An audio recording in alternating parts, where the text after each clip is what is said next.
So, continuing with the chapter agriculture, we have done the types of farming. Now, we are doing the major crops today. I told you there are three types of major crops: food crops, fiber crops, and beverage crops. Let's just quickly go through all the crops. Rice. First is rice. Rice is the major food crop of the world. It is the staple diet of the tropical and subtropical regions. Rice needs high temperature, high humidity, and rainfall. It grows best in alluvial clay soil which can retain water. China leads in the production of rice, followed by India, Japan, Sri Lanka, and Egypt. Rice के अंदर majorly there are 2 points to remember that it is the major food crop of the world and China leads in the production of rice. Next is wheat. Wheat requires moderate temperature and rainfall during growing season and bright sunshine at the time of harvest. Remember wheat के harvest वाले दिन जब start होती है बैसाखी मनाया जाता है. जब थोड़ी bright sunshine शुरू हो जाती है तो wheat की harvesting होती है. It thrives best in well-drained loamy soil. Wheat is grown extensively in USA, Canada, Argentina, Russia, Ukraine, Australia, and India. In India, it is grown in winter and harvested around April, around Baisakhi. Next is millets. They are also known as coarse grains and can be grown on less fertile and sandy soils. It is a hardy crop that needs low rainfall and high moderate temperature and adequate rainfall. Jawar, bajra, ragi are the examples of millets. ये आपने सुने होंगे. They are grown in India. Jawar, bajra and ragi. Next is maize. Maize requires moderate temperature, rainfall, and lots of sunshine. It needs well drained fertile soils. और ये भी north America, Brazil, China, Russia, Canada, even India में grow किया जाता है. मेज़ के बाद है cotton. Cotton is a fibre crop. अभी तक जो हमने किए rice, wheat, millets and maize, these were food crops. Now we are doing fiber crops. Cotton. Cotton requires high temperature, light rainfall, 210 frost-free days and bright sunshine for its growth. Cotton में ये बड़ा important है, 210 frost free days. जब कोई ओस ना पड़े, Frost ना पड़े, वो इसके लिए दिन ज़रूरी हैं इतने लगातार 210 days, नहीं तो ये फसल ख़राब हो जाती है. It grows best on black and alluvial soils. China, USA, India, Pakistan, Brazil and Egypt are the leading producers.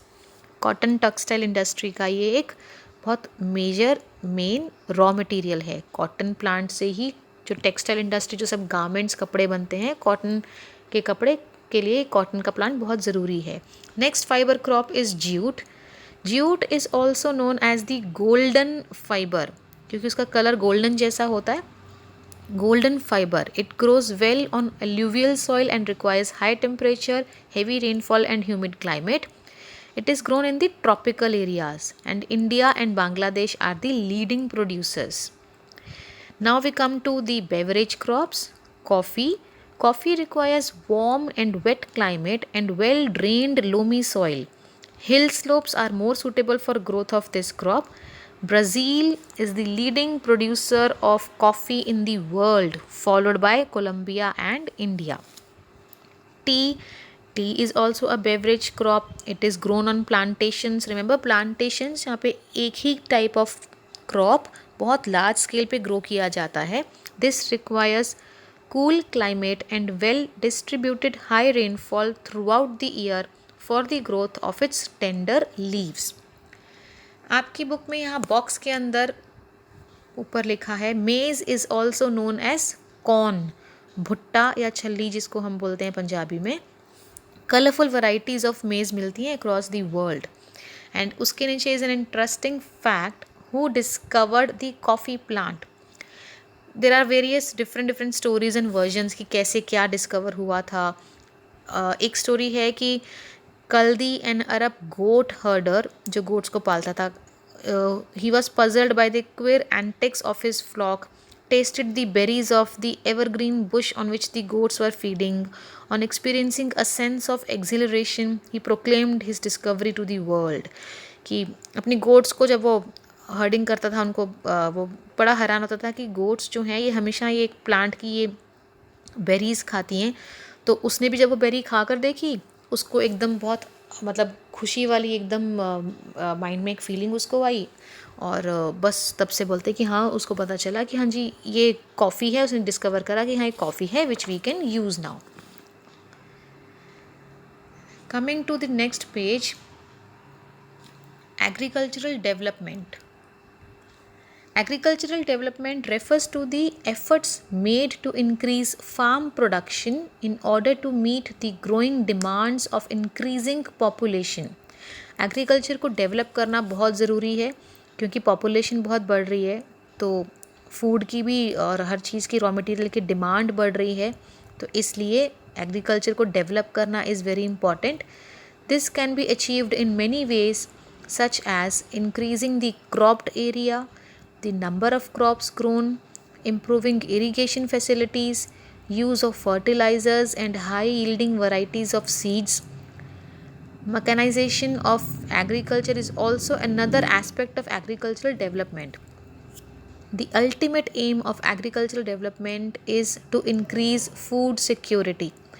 ये सब तरीके की क्रॉप का एरिया बढ़ाया जाए, number of crops, irrigation facilities, fertiliser, अच्छी क्वालिटी ऑफ सीड्स और मशीन्स का यूज़, ये सब is important to develop agriculture so that food ज़्यादा ग्रो हो, तो वर्ल्ड में जो हम कहते हैं हंगर से भी लोग मरते हैं वो प्रॉब्लम ना हो. Agriculture has developed in different places in different parts of the world. Developing countries with large population usually practice intensive agriculture where crops are grown on small lands, mostly for subsistence.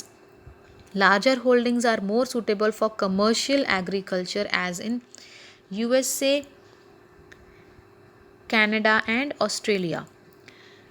Develop तो हुआ है agriculture, लेकिन फिर भी अभी काफ़ी फ़र्क है in the world, because as you know there are two types of countries developing, basically three types of countries in the world: underdeveloped, developing and developed. Developed countries like USA, Canada, Australia already develop हो चुकी हैं. Developing countries जो अभी develop हो रही हैं, जिसका India एक एग्जाम्पल है. Underdeveloped जो अभी काफ़ी underdeveloped हैं, जैसे अफ्रीका की काफ़ी कंट्रीज़ हैं विच आर जस्ट अभी भी बहुत बैकवर्ड टाइप हैं, कोई टेक्नोलॉजी नहीं है, कुछ नहीं है, देयर आर डेवलप्ड कंट्रीज़. तो डेवलपिंग एंड डेवलप्ड कंट्रीज़ में फार्मिंग का बहुत फ़र्क है, जिसका एक केस स्टडी यहाँ पे गिवन है. अ फार्म इन इंडिया, जहाँ पे कि देखा जाए स्मॉल पीस ऑफ लैंड होता है जनरली, कोई टेक्नोलॉजी खास यूज़ नहीं होती, खुद ही लेबर का उसमें काम करना पड़ता है. तो ये सब उसमें प्रॉब्लम्स हैं, इन दी फार्म नेचर पे ही डिपेंड करते हैं for their farming. और another example is of a farm in USA.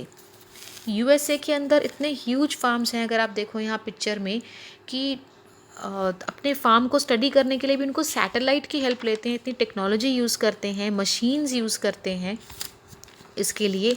तो यूएस और जनरली फार्म USA में जो फार्म के अंदर ही जनरली रहते हैं फार्मर्स, जबकि इंडिया में फार्म के बीच में नहीं, अलग से विलेजेस में जैसे रहते हैं. So these are the differences between a farm in India and a farm in the USA. ये केस स्टडीज़ एक बार आप दोनों रीड करना, then the chapter discussion is over. Will do the question answers now.